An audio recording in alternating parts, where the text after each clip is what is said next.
Good evening from our headquarters in Kyiv. This is the Sunday show on Hromadske International, the only prime-time show explaining Eastern European geopolitical storm in English. And my name is Natalia Humenyuk.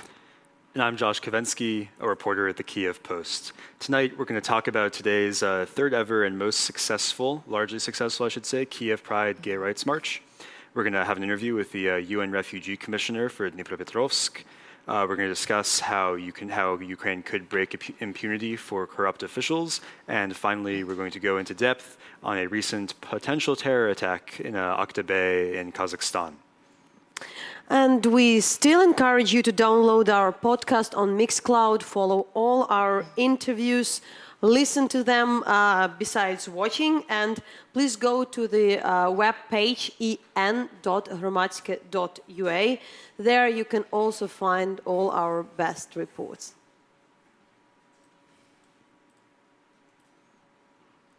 And we will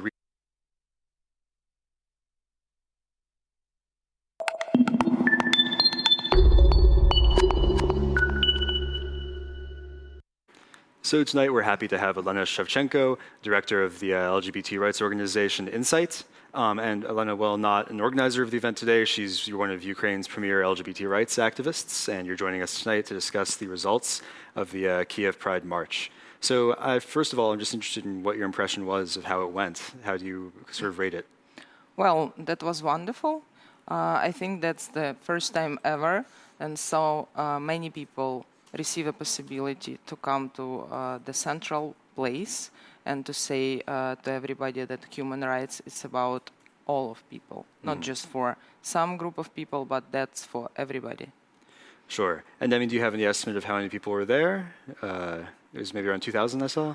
Well, I saw many people, so people saying like 100 and 500 and 1,500, and somebody saying like it's the 3,000 of people. But I saw many people, different ages, different social groups, not only LGBT people. Many parents came to support their children. So basically that's a great success. Sure. So really compared to because please put us to the context, because here it's largely perceived as the first successful. What makes it different? Not just because of the amount of people. From my feeling, it's really not just the activists were there. Yeah, many regular people came, and I think from my point of view, that's a great success because of the mobilization which we saw on the street today. And I think that many people came not just to support LGBT people, but just to say to the society that there is no place in Ukraine for ultra-right violence. And we want to take back our streets to us. And so what role do you think the Kyiv city government played in bringing, I think it was 6,000 patrol police out there to guarantee the safety of the event?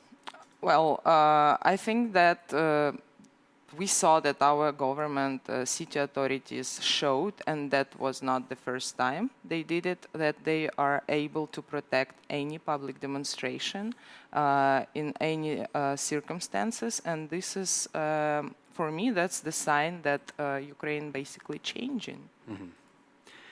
And besides that, of course, we remember the last year there was the it was very hard right after the parade.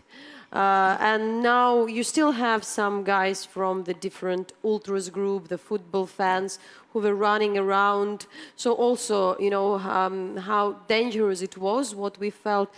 Here we have the picture from the Kyiv Pride 2015. At that time, there was the policeman attacked, and it has taken place in the outskirts of Kyiv, I should say, in this heavily protected zone, so it was very hard for the people to get out. So how about this year? Because I think you were also very much concerned about the security. Yeah, we were really concerned about the security, and another our concern was about the basically format of the Pride manifestation of Equality March. We said that it should be open format. So what does it mean? It means that everybody can join, everybody can support, and there should be no basic registration could be, but that's not obligatory thing. So we received such a format of march, and we saw that it's worth it because many people came, many people support this equality march, and I think it will be the success. And 2 years after this Pride March and next year, of course. So basically, that's our demand to make it public, to be in the central part of the Kyiv, because, many people last year thought that, those LGBT people came to some suburbs to hide themselves, but that's not true. So we still have, now you're watching in the video, our journalists were also following this, a few groups who were, let's say, threatening on the social networks, but in the end, we've heard of one case already afternoon, of a guy who had been bitten in a way, but that was already not just separately.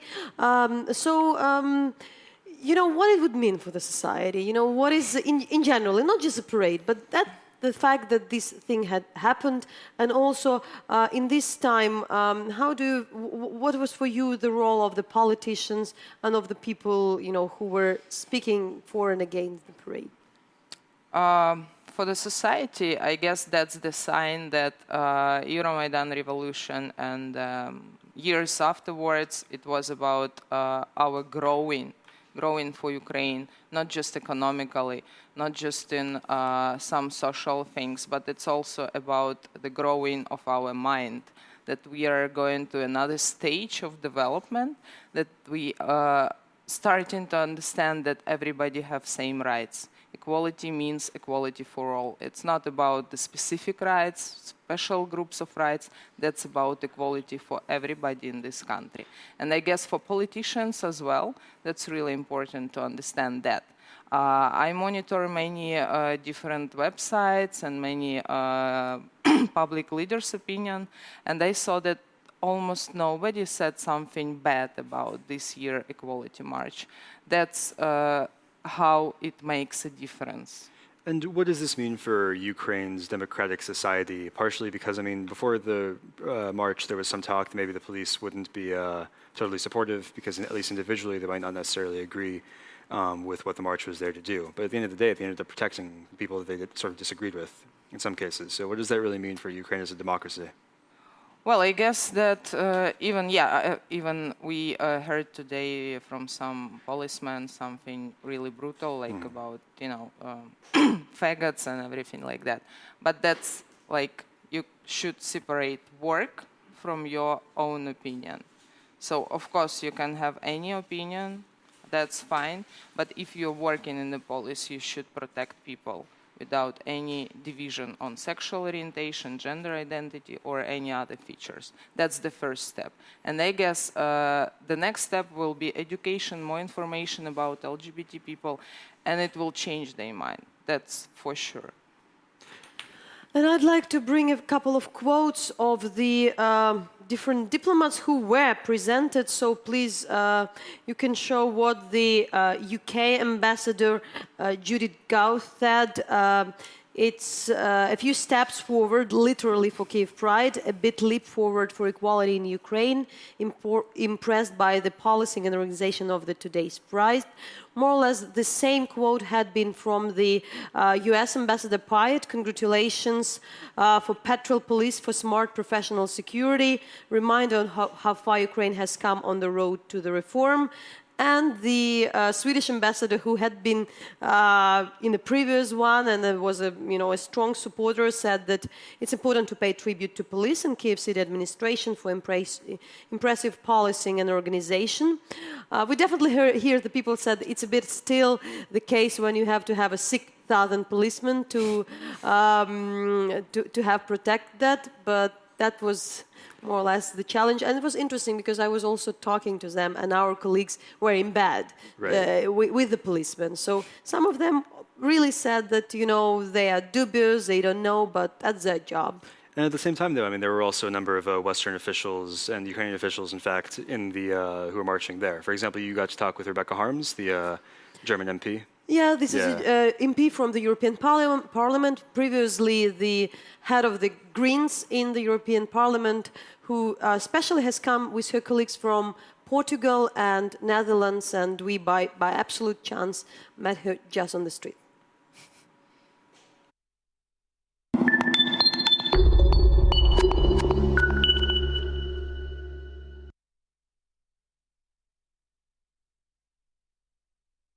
Natalia, you know very well that since we met already on Maidan in winter 2013-14, that I do everything for democracy in Ukraine and that I do everything to protect people against violence. I do what I can. I tried on Maidan, and I'm here to show solidarity with a country in change and with a country which needs all opportunities, and this is one of the opportunities for Ukraine. How do you feel today?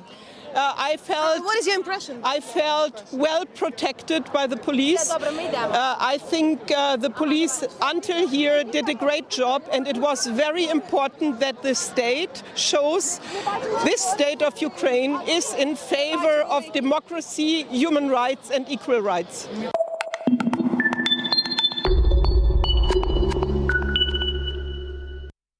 So, I mean, Olena, you know, what happened today was great, but what can be done in the future to make sure that all this is sustainable? I guess we just need the support from the state. We need their instruments to influence on the society opinion. So basically that's education, that's informational programs, that's informational campaigns. We need to talk to people. We have small organizations, human rights organizations, but we don't have this access, such access to talk to people. Because what I heard today from some people who protested, they said like, oh, this is a Sodom, this is a Gomorrah, this is not about human rights, we know everything about human rights, that's about my right to not see you.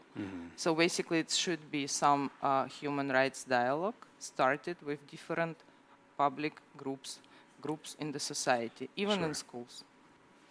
Okay, so Olena, thanks so much, and I know for being with us. All the good luck with the work you're doing. And Josh, you also have talked to the Amy Bishop, an LGBT health activist. Right, Amy Bishop. She's an LGBT health activist who she worked in Ukraine for many, many years, and she's also done a lot of work specifically on how discrimination against the LGBT community affects the health of the LGBT community. So you can watch that clip right now. Thanks.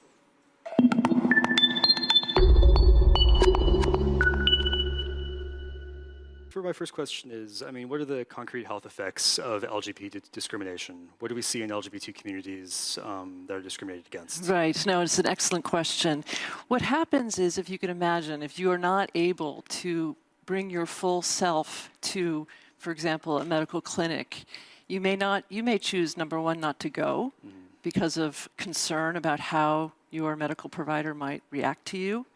You might delay going until something has really become very serious. So you've made a very treatable situation actually much worse by delaying.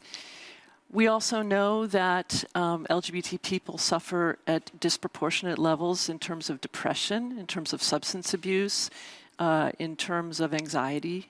And these are also very important health concerns. I also have to mention the issue of HIV, and the concern that exists about the double stigma of potentially being LGBT and HIV positive. And could you give us, I mean, a historical perspective on this, particularly in Ukraine and the former Soviet Union? I mean, are we sort of at a breaking point now? Has it gotten worse over the past couple of years, or since the fall of communism, or has it gotten better? You know, I think that we're at a really interesting moment. I think that never before in this region and throughout the world has there been so much attention and visibility on the issues that affect LGBT people globally in terms of their human rights, including access to healthcare and other important services. I think my hope is that it's getting better. The fact is, as we make progress, though, there's going to be backlash. And I think what we're seeing in this region and other places is some of that going on, particularly with Russia and some of the anti-propaganda laws that are being put in place, where it's actually becoming more and more dangerous to speak openly about LGBT issues. Not in Ukraine, thankfully. I see Ukraine as moving in a different direction, and it makes me very hopeful.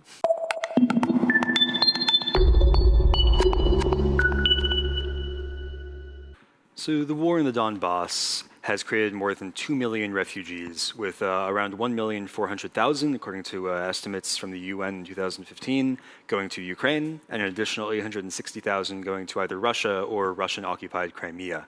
An additional 120,000 or so have also left for Belarus. And the vast majority of those displaced are relying on the support of the international organization. They are the elderly people who find it more difficult to uproot themselves when they are moving. As well, a lot of elder people had stayed, as unemployment is also a very, very, very big issue. So, Josh, you can also present the graphics. Right, sure. So we have some interesting graphics on this topic. Specifically, this shows that around almost 60% of those IDPs, at least those within internally displaced persons, that means refugees within Ukraine, are on some type of pension. It means they're basically retired, whereas only 23% are working age. So that's a pretty large disparity. And what also probably important to add, that the most of the people who are displaced, they stay really as close as possible to their homes. Right. You can see from another map that, these heaviest territories where there are the most of IDPs, they are still the region of Lugansk and Donetsk. It's just the territories under Ukrainian, the government control, also the region of Kharkiv and Dnipropetrovsk. Far less elsewhere. You see a lot of people, around 100,000 is in Kyiv region, a lot in Kyiv, way less in the west of Ukraine. So you see the people try to stay as close to their homes as possible. Right. But interesting, we also have this week the results of the poll, which had found out by UNHCR that because there are a lot of stereotypes, that still it's difficult to accommodate the people and to accept, but the attitude to the IDPs in Ukraine is from their other communities is better than the different researchers were expecting. That's positive. And I mean, it's interesting though that the UN's office for this is based in Dnipropetrovsk. I mean, it makes sense that it's based in sort of a city more connected to the east. I know you got to talk to the head of their local office. Yeah, I've talked to Geoff Wordley. He is the UN High Commissioner for Refugees in Dnipropetrovsk, which is the closest, biggest town near the affected area. Interesting with him that he had been working in Rwanda, right, in Somalia, in Sudan, in a lot of places. So we also wanted that he put the Ukrainian situation in the global context.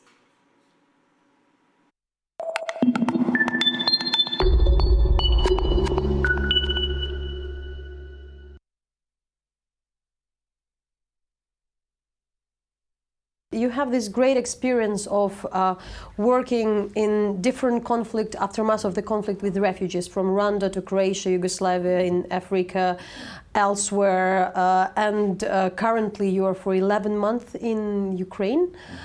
So can you please put the Ukrainian issue with internally displaced into the contents? How severe is the situation? How many people you would register? How big is the burden? And what are the biggest issues?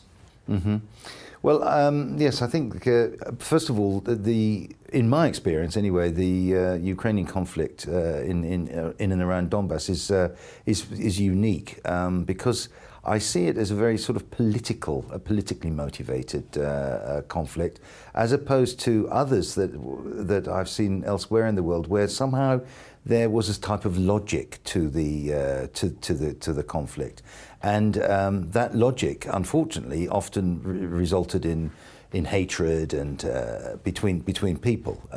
I don't see that in Ukraine. I haven't seen that going into Donbass and around Donbass. But the people are Ukrainians, and I've had the distinct impression of them being victims. They're all victims of the circumstances which has generated this conflict.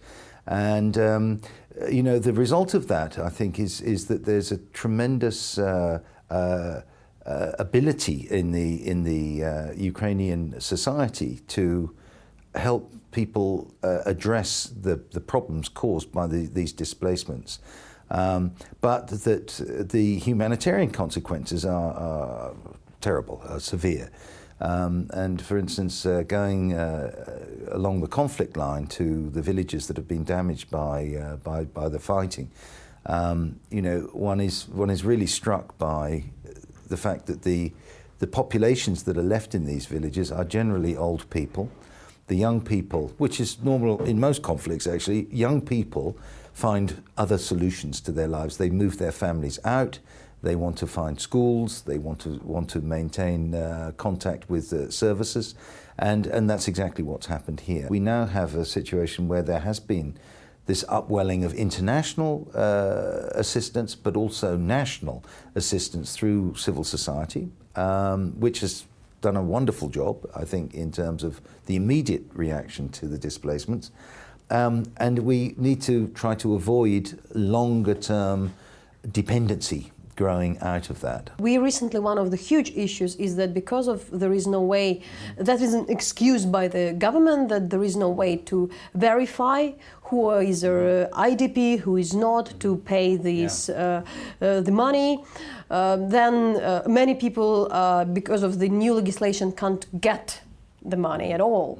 So what are the issues? What is your concern, and what are the way out of this situation? What would be your also recommendation? Yeah, well, our line on this, there are two things that need to be totally delinked from each other. One is the issue of pensions, and in our estimation, and I think according to Ukrainian constitution, a Ukrainian citizen who is entitled to a pension is entitled to a pension, full stop. Whether they are living in Donbass or in Poland, they're still entitled to a pension.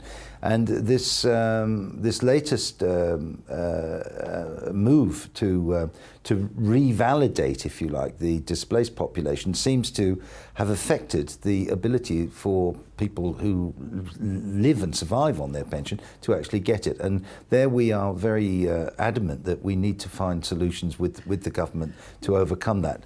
Now, so let me just finish your question, which was also related to IDP benefits. And after some time, there is this refugee fatigue in the society, and later you say that the people, and we've met that many people who kind of are, probably would be able to work or do the other job, but they're waiting for any kind of package or anything. So what are the simple tools really to do that? Offering a job, resettlement in a different way where the people, can find a job, because we understand if they're living in a village and, there is no job there, maybe then you by default creating the situation when people can't provide themselves. Well, as an agency, I mean, we spend a lot of resources and time and effort in trying to monitor the situation of the populations, of the displaced populations, in order that we can advocate with the international community, with donors, with the government, about addressing the real needs. And it's very clear to us in our monitoring from last year and this year that the primary concern of displaced people is a job. That's fairly obvious, isn't it? But of course, coming from that, the second thing that they will say they need, of course, is accommodation, which of course is linked to a job to an extent, is linked to the ability to earn money. But then the third thing, and this is particularly the case in the separated areas, is healthcare. And there is an issue with the voting right for internally displaced, and probably the refugees from there which went to Russia, somewhere else. So what are also your assessment and understanding of the situation that, what could be done and what are the issues, what are the problems? Well, I think, our position on voting rights is very simply that displaced people should be able to vote in areas where they were displaced from, because otherwise, effectively, their ability to return to those areas would diminish. And certainly one of the solutions to displacement is that people would eventually be facilitated to return to the areas where they came from. So that would be, I mean, there's a basic human right. If you've grown up in a town all your life and you're then displaced, you should have the right to contribute to, you know, the future of that. In general, I would say, how difficult is it to commute between the, or how easy it's Well, it's not the sort of thing, yeah, it's possible, but you know, there are long queues for people trying to come into the government-controlled areas. The de facto authorities recently set up some customs-type activities at these checkpoints. I mean, there's a lot of things that would dissuade anyone from crossing the contact line unless it's absolutely necessary. And what's interesting is that we continue to see large numbers of people moving backwards and forwards over the contact line, and I think that's an indication of the need that these people have to come into the government-controlled areas of the East for access to services. How can you describe and what is known about the situation of internally displaced people inside the not government control area? Because there are people, for instance, from the village who could, the village is destroyed, they go to Donetsk, or the village is destroyed, they are in Luhansk. They go to Luhansk, yes. They are still displaced people. Yeah, they are displaced people, but much smaller numbers than on the government-controlled side. And we have intervened with some of these places. Most of these displaced people on the in the non-government areas are living in collective centres. They are housed in collective centres, and we have provided, and I think other agencies have provided assistance. What the UN agencies can continue to do and contribute with the government, I would hope, and Ukrainian civil society, it is you know, to continue building this civil society that you have. You have a really remarkable civil society, the national NGOs. That is going to, I think, personally, I think it could form the bedrock of an interesting sort of social support after this conflict is over.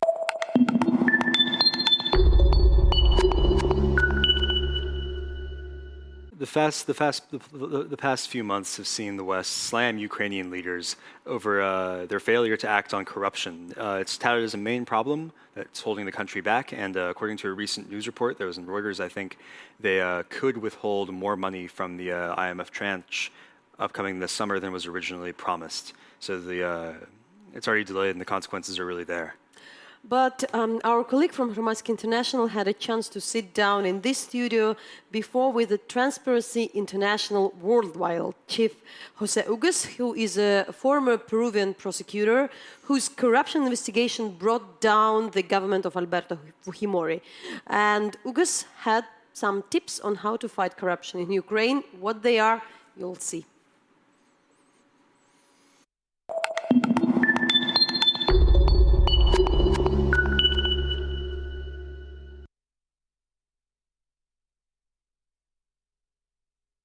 There are the principles that should be on the base of any efficient judicial system.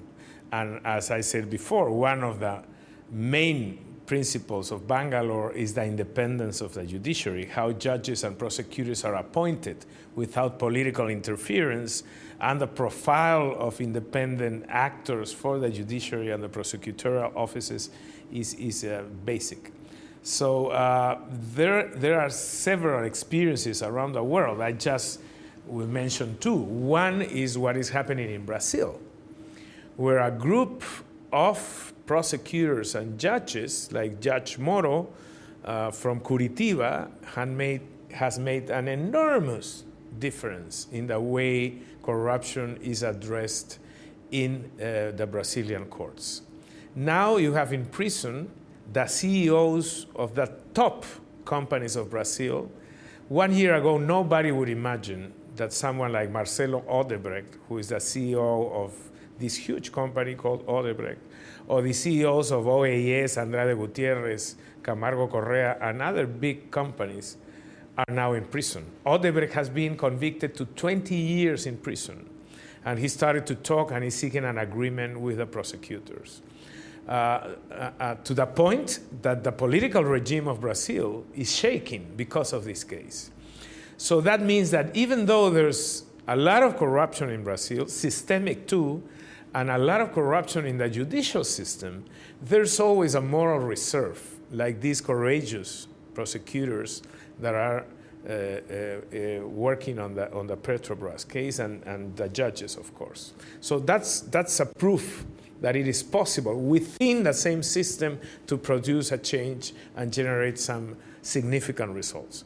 When the judiciary and the Attorney General's office is not in the capacity to work seriously on corrupt cases, then a possibility is considering bringing external support from international bodies or institutions that can help to construct the local capacity, but at the same time to contribute to the solution of these cases. How to achieve sustainable results, because the system has a tendency to rebuild itself, and how to get the results visible and sustainable in time. We need to transform institutions. The anti-corruption work is not only going against the bad guys. That's relevant in order to break impunity and generate legal consequences, but that will not solve the problem. If we bring Yanukovych to this country and we convict him for a life imprisonment sentence, that will not solve the problem of corruption in Ukraine. That will be a good start, of course. But you need to change institutions and to change structures, because then another corrupt will come and will benefit of this inadequate way of structuring the country. So the only way to assure sustainability is producing real transformation on the structures and the culture of the people. If the people don't understand that living with corrupt practices is not good for the health of the country, increases poverty, increases inequality, generates problems of governance, then sustainable change will not be possible. So there's also an educational challenge here on the preventive side to understand that we can live with integrity, with honesty, and in a better environment for the common good of all the people.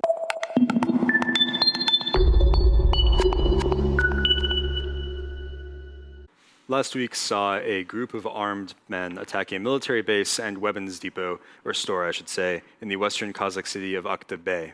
The attackers went on a rampage that saw them rob a gun store, they commandeered a city bus, and eventually rammed the gates of a military base, which killing 7 civilians along the way, and leading to the deaths of a total of 18 perpetrators, which is quite a large amount.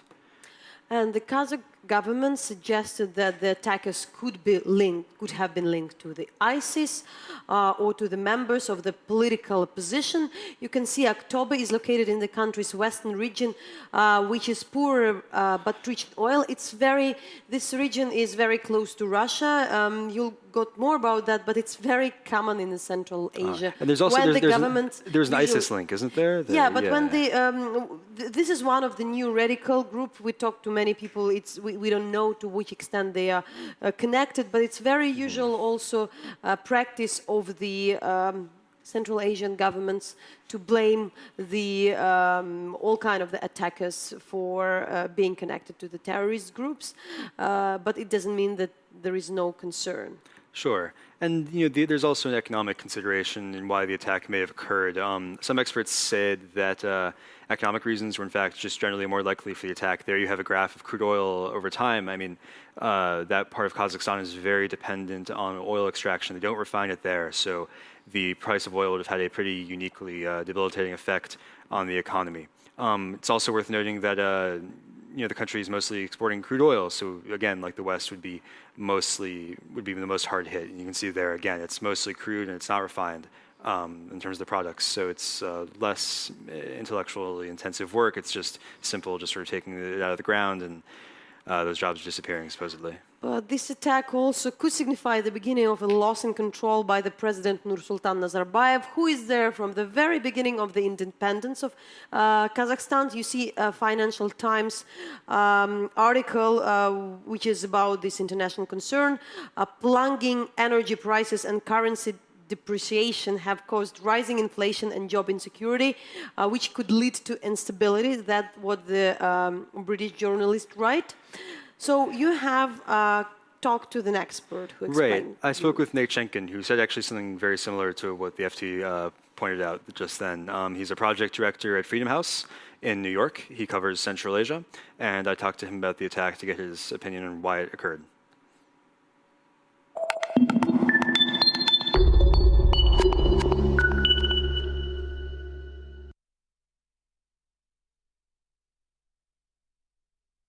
Who's behind the attack? What do we know about the attackers, and what follow-up has the government done over the past week or so in response?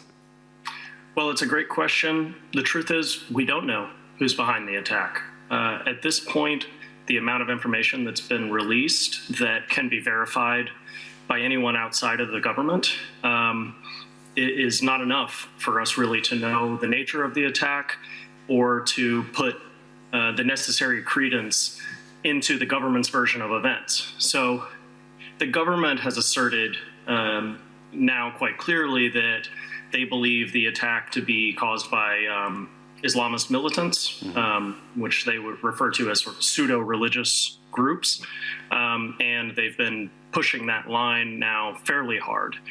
The issue is that the information that's been released about the attackers in terms of their names, who they are, the nature of the attack, and the way in which the attack was conducted doesn't really fit with the profile of a group of externally supported and trained Islamist militants. How so? I mean, can you tell from the kind of weapons they were using, or did it just seem like it wasn't very well planned? I mean, what are the signs that lead to that? Yeah. Yeah, it definitely is not well planned. Basically, the sequence of events is that you have a large group of young men who first attacked a gun store in October in the middle of the day. And a couple of people were wounded and killed, civilians, I mean, at that gun store. And then they took guns from that store. What that indicates, as, for instance, Bruce Pannier of Radio Free Europe has pointed out in one of his discussions about it, is that they didn't have money in advance to buy weapons, for instance, from the same gun store, nor did they have money to procure serious weapons, automatic rifles or these kinds of things. So that you have this kind of disorganized attack on a hunting store where they take some shotguns, then they go hijack a bus filled with civilians, but they don't attack those civilians. They force them off the bus. They basically hijack the bus and then go try to ram the gates of a military base where they're pretty much killed. I mean, is there anything going on recently in Kazakhstan in domestic politics, or just maybe the broader economic situation there, that would have led to this kind of spontaneous burst of outrage? Yeah, that's certainly one plausible theory, is that you have people who've been frustrated with the economic situation. Kazakhstan's in the middle of a recession right now due to the collapse in oil prices and due to the economic crisis in Russia, where Kazakhstan, of course, is very closely connected economically. So you have a lot of frustration. You've had for Kazakhstan, rather large protests in the past month over the issue of land reform. But I should say, the government has tried very hard to connect these two things, to talk, and President Nazarbayev himself has talked about them in the same breath, to say the protests are essentially the same thing as these kinds of terrorist attacks. I think we should be very wary of making that connection until we actually know more about who these young men are and why they went out on this kind of suicide mission. Could this be a sign of future instability to come in Kazakhstan? And is this also reflective of sort of wider concerns in the region of Central Asia? In terms of the first question, yes, I think there is a legitimate concern about future instability in Kazakhstan. And I would say the biggest reason is that if you think about authoritarianism, if you think about dictatorship as a kind of performance, and the dictator, leader, needs to be able to perform the authority with which he rules the country, and it only works so long as people believe in it, believe that he has that authority. Right now, President Nazarbayev is leaking authority left and right. The government and the president, they keep flubbing their lines about what has happened. None of the explanations make sense. They're trying to wrap together things that aren't related and that people know aren't related. People in Kazakhstan aren't stupid. They know these things aren't connected. And so the danger is that this government loses all credibility and loses the ability to dictate the narrative like it really has for the last 20 years. In terms of Central Asia more broadly, the core reason for the protests, the core reason for the discontent in Kazakhstan is the economic crisis. And frankly, that economic crisis is just as serious, if not worse, in the rest of Central Asia, where the collapse in oil prices and gas prices is hitting Turkmenistan equally hard. And then the collapse in labor remittances from migrant laborers who work mostly in Russia is hitting Uzbekistan, Tajikistan very hard. So you have a real serious economic crisis that's now been going on for about a year and a half. It has no signs of ending for any of these countries. And it is definitely the case that people are starting to get frustrated. They're starting to say, why don't we have any better solutions?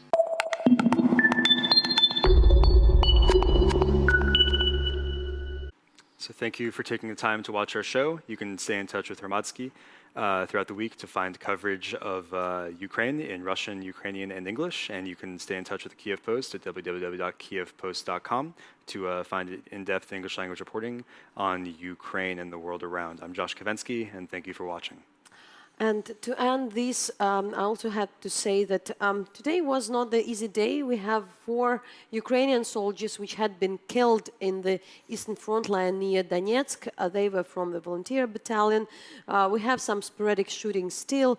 But for the end, we would like to show you a really moving program, a part of the project of our colleague called Habilitation, about the veterans who coming and trying to find their way coming from the front line. Right. And this is an incredible story of one 80-year-old veteran who had come back and decided that in a way he could help the people organizing the tango school, becoming a teacher. So he's a veteran who had done that, and by absolute chance the second person, Viktor Kardash, who had lost his limb, had a dream to dance tango during his wedding ceremony, which should take place this June. So in the end he come. They are both the war veterans, and currently they doing that incredible things. One is helping to those to fight PTSD, and the other had a chance to dance during the wedding. So please watch this incredible piece. And I say you goodbye.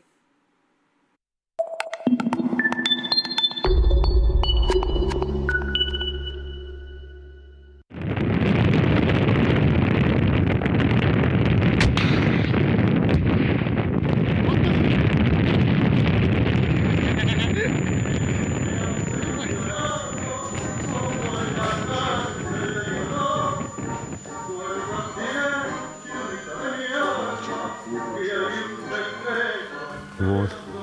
О, вот это уже неплохо.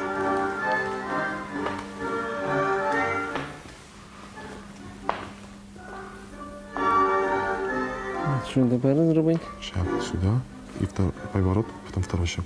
Угу.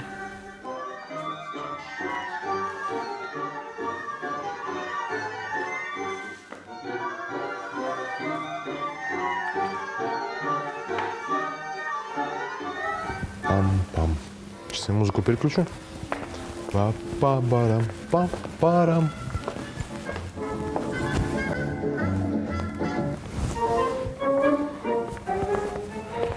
Еще раз смотри общую идею, да? Вот мы с партнершей пришли, рам-пам, и тут ты решил повести на очо. Сначала делаешь шаг в сторону, потом поворачиваешь меня. Нет, стоп, рано. Назад я не вырубаю геть в обратную сторону. Сильно, да? Да, воно считай тяжелее намного. Мышцы души устают. Просто надо придется теперь мышцу заднюю работать. Да, нет, я к тому и веду, что я думаю, что вопрос только в разработке мышцы. Правильно? Что ты физически это можешь делать, значит, вопрос только в разработке мышцы. Ну да, у меня просто одна внутренняя часть тільки работает, и все. А тут мышц нема. Просто...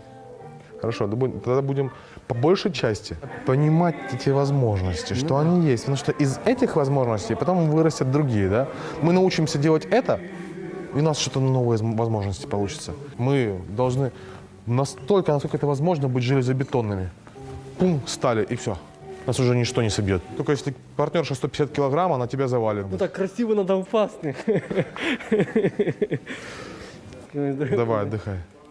Танго может танцевать любой человек. Раз. И поэтому каждый может получить от этого танца то, чего он хочет от него. И вовсе не нужно быть прекрасного телосложения, с длинными ногами и красавцем-мужчиной. Это для любого может подойти. Изначально я поговорил со своей партнершей, у меня была идея пригласить солдат, офицеров моего батальона. Но чуть позже, когда уже был дембель близок, я решил, что мы никак не обеднеем, если к нам будут приходить все военнослужащие, участники боевых действий в АТО, и будут заниматься у нас на совершенно бесплатных основаниях. И жих. И теперь тут начинает происходить магия. Ты поворачиваешь партнершу, например, спиной назад. Поворачивай меня спиной назад, чтобы я туда... Опа! Ну, не так сильно. Чуть-чуть. Да, немножко. Смотри, мне нужно, чтобы ты мне дал направление. Не-не-не. Ноги пока что собраны. Пока что. Мы занимаемся с Виктором. Он тоже боец, участник АТО. Мы решили постараться научить его танцевать аргентинское танго. На самом деле, когда мы об этом говорили, я очень волновался, и я до сих пор периодически волнуюсь на наших уроках, потому что я не тот специалист, да, который в полной мере понимает его потерю. Для меня было бы идеальным, вот вообще верх того, что я могу себе представить с ним, что мы сделаем. Это наша цель, чтобы мы шли по прямой, чтобы мы танцевали с девушкой, и она не узнала, что вторая нога у него протез. Ты можешь это делать. Ты сейчас делаешь, и ты, значит, можешь это делать. Значит, надо это делать. Значит, это надо делать. Да, тяжелее, конечно. Очень. Обычно я привык, что вперед протез подаю. Да, это нормально, да. А ты То есть в обратную сторону. очи назад партнерша идет спиной назад, в очи вперед, партнершу разворачиваешь, соответственно, Ну, да. лицом вперед, и она идет себе вперед. Я через місяць після ампутації познайомився з дівчиною, зробив їй предложення через 3 місяці після нашого знайомства. І вона сказала так. І я просто вирішив, що треба показати, що я зможу затанцювати перший весільний танок іменно на нашому весіллі. Думаю, чому б і не затанцювати. Я думаю, все можливо, все в наших руках, як кажуть. Да, некоторые нюансы, чувствуешь дискомфорт, но я думаю, если тренироваться, можно все, що угодно затанцювати. Да, може якісь ограничення є, але я б сказав, коли ти цим займаєшся, то, як кажуть, показуєш, що ограничень дійсно нема ніяких. Це тільки в тебе в мислях, і я думаю, тіло можна натренувати так, що займається і спортом і так далі. Ну, хоча я думаю, і спортом, і туди далі хочу зайнятися боксом. Зараз чуть-чуть научуся движення, але чого я боксом вирішив, бо некоторі боксери теж займаються і танцями, бо це є таке движення, що в боксі допомагає. І з гравітацією і так далі. Координувати своє тіло, що ти можеш спокійно. Неважно, чи в тебе одна нога, чи дві. Головне оказатися рядом з противником. Рам, пам. И все. Мне хочется больше, больше и больше таких людей. Светлых, одухотворенных людей, которые будут обожать аргентинское танго. Да? И очень хочется, чтобы среди этих людей были люди, с которыми мы служили. Да? Я говорю не в прямом смысле служили вместе с ними, а те люди, которые прошли службу, которые прошли боевые действия, которые были под обстрелами, которые выполняли задачи в зоне боевых действий АТО. И хотелось бы, чтобы вот эти люди, они тоже были среди танцующих, среди людей, которые получают удовольствие от танца. Picao de viruela, bastante morocho, encrespado el pelo, lo mismo que mota, un hondo barbijo, a su cara rota, le daba un aspecto de taita matón.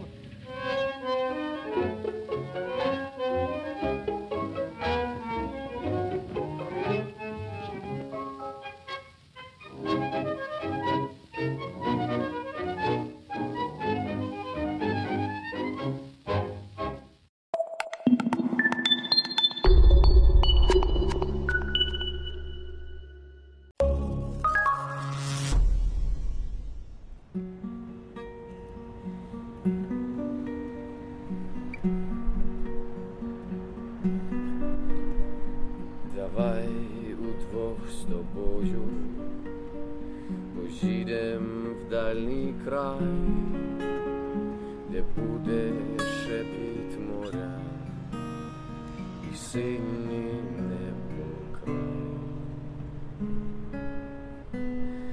Давай складемо двоє всі літери скорі на лінії прибою, ми намалюємо вірш. Давай, щоби з тобою могли ми чітко знати, як на шляхах розбою вірити, кохати. Давай лише для тебе я серце воскрешу, на тлі прозорі неба. Три слова напишу.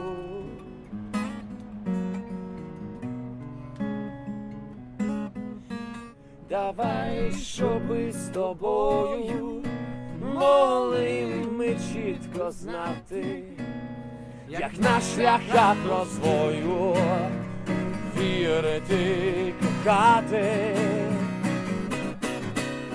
Давай лише для тебе